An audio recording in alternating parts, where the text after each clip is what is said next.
PlayStation. What the fuck? PlayStation is, well, I'm not happy with them right now. So, Sony's been in a lot of hot water as of lately. We all know that. We've all seen the Twitter posts. We've all seen every message that they're trying to do and just how people are making fun of them. So, I guess, well, what's going on? For those who don't know, Sony is they're a huge company, and they're notable for making a PlayStation, a series of consoles that they've been making since 1994. I like the PlayStation, as seen in several of my posts, and with how many games I talk about, and I love gaming. I love it.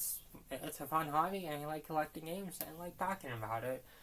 But that's not to mean that I just support everything that Sony does, because, like it or not, Sony does mess up sometimes. And we, as the consumer, really do need to call them out on this. Now, of course, this is not to rag on people who work at Sony. This is just to rag on the people at control at Sony.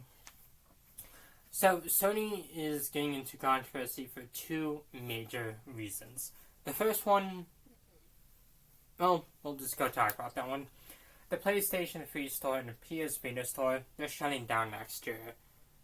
Which honestly really sucks. I'm actually going to be missing these stores. Now, of course, there's going to be people who might just look at the screen and really just ask themselves, this isn't that much of a bad idea. I mean, no one uses those stores, anyways. Most people are on PS4 or PS5. And, well, if you think that, that's perfectly fine. But I want to, let some folk know that there are quite a lot of games that are still stuck on a PS3 and Vita. And with the stores being shut down, that kind of means that we can't really get those games anymore, which is kind of unfortunate. Yeah, it's very unfortunate with what they are doing, and it's kind of sad. I've talked about this a few times online before, but them shutting down the stores will affect some games. There's some games that are just simply easier to find digital copies of, such as Persona 1 and 2.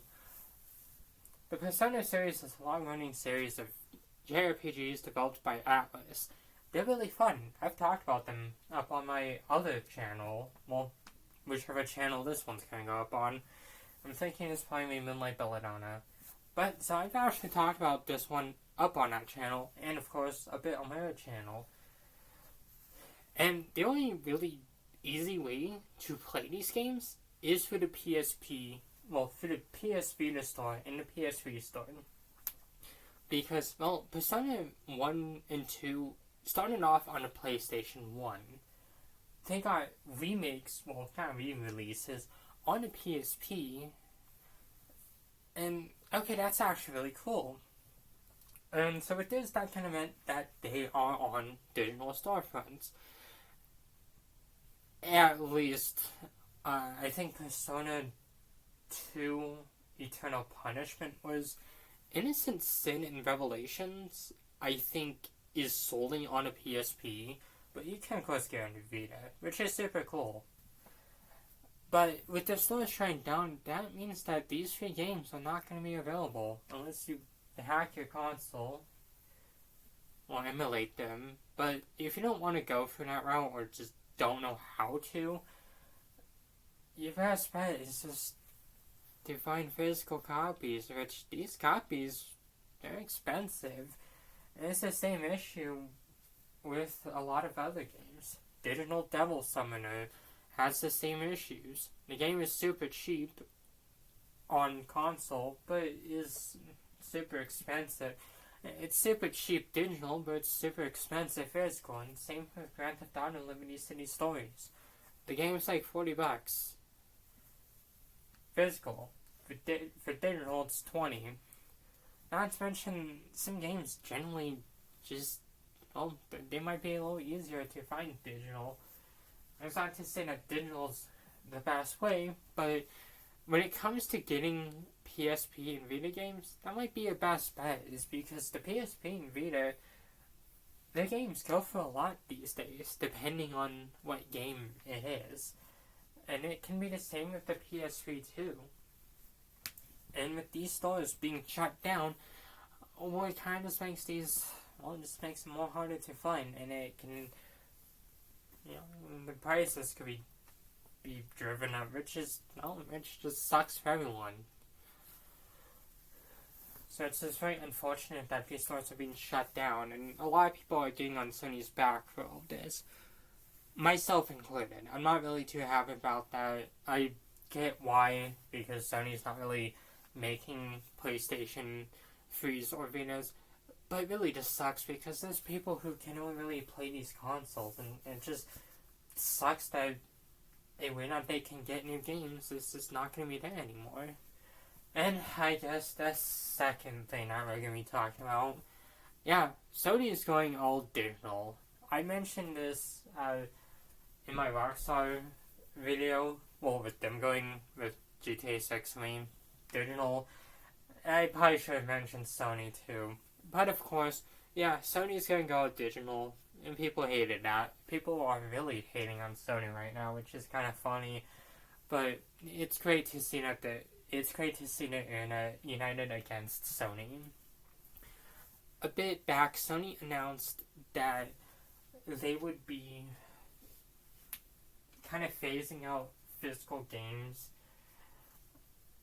at least in 2028. And so this means that basically games released after this are not going to be physical, which is kind of bad news for a lot of people because there's a lot of games that are still full price digital. Call of Duty Ghosts, a game that came out in 2013, is still $60 to this day. Call of Duty Black Ops, Call of Duty Black Ops 2 is still $50, and this game is going to be $14 this year. Not to mention, there's also the fact that, there's also a lot of games that can just straight up just be taken down offline with little to no warning. Battlefield is one of those games. Several Battlefield games have actually been delisted on consoles, and the multiplayers are shut down. Anthem itself was taken offline this year, and there's no way to play this game because it featured an always online connection. Now, there are some games that do require an online connection for a bit. The Call of Duty series has kind of been doing this, and as far as I know, you can kind of play most of the games offline these days, which is super cool, and they actually removed Black Ops 6 from the COD HQ, which is super cool, but it's still kind of an issue. Not to mention, there's also Ubisoft, who took down the crew from people's libraries, and got into a lot of controversy with that. There's also been Rockstar, who's taken down the original GTA trilogy and replaced them with the Definitive Edition. RGG, who took down Yakuza 0 and replaced it with the Director's Cut, which, sure, is probably the better version, but if you wanted to play a specific version, you just don't have that anymore. And it's the same with Doom 1 and 2. Bethesda took them down and replaced them with a different one. And, not Sony themselves, but Nintendo have also done this with the Super Mario All-Stars, trilogy. They took it down from the line, and now the game is super incredibly difficult to find. So a lot of people are really upset with PlayStation because PlayStation could make it more difficult to really enjoy games in the future. Because, well, yeah, well, you kind of do own digital games. You kind of own a license to them. And for any reason, they could just simply remove it from your library. Not to mention, digital games, while they do go on sale, this might not happen when it comes to newer games. And if they do, it might not be as good of a sale. Which is kind of unfortunate. And, you know, what if you don't enjoy the game? Well, tough shit, you're stuck with it. Now, if you don't like a physical game, like, I'll take a few games for example. I didn't really play Super Mario Bros. 2, because I didn't really have interest in how they did the game. And so I sold it. I also did the same with the Call of Duty games on DS. I didn't really like them that much, and so I sold them. But if they were digital, well, I can't really do that. Unless I delete my account, but then I just lose everything else too. And this is not some moral crusade saying that physical games are much better than digital games. This is just to really point out that there's a lot of scummy behavior that Sony's pulling on this end. And the fact that they haven't even really addressed it as much, really just kind of ignored it for days on end, just kind of shows how shitty the company is sometimes. Not to mention the fact that, the PlayStation's also just really super expensive now. The base console alone is, I think, at least maybe $500? I'd have to look it up now.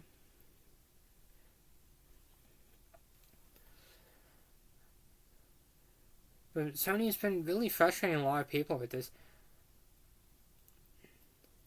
I can only find the Slim. So I kind of looked it up, and apparently I cannot even find a basic model anymore.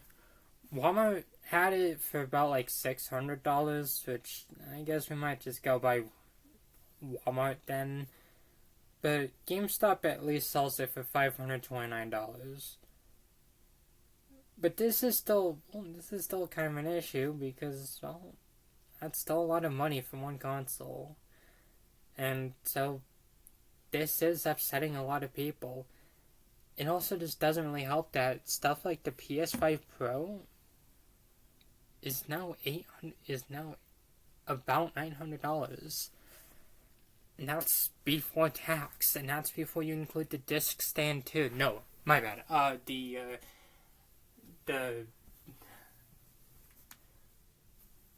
The disc drive. So a lot of people are really upset with all of that, and a lot of people are just thinking that gaming is just gonna become a luxury and not something that everyone can do at this point. Obviously, time will tell whether or not Sony does back out on this, and hopefully they do. Or if they do go through this, at least lower down digital games more, become less of a monopoly. But of course, that probably might not happen. Anyways, this was my whole thoughts on the whole Sony fiasco. Like usual, thank you all for watching, and have a wonderful night.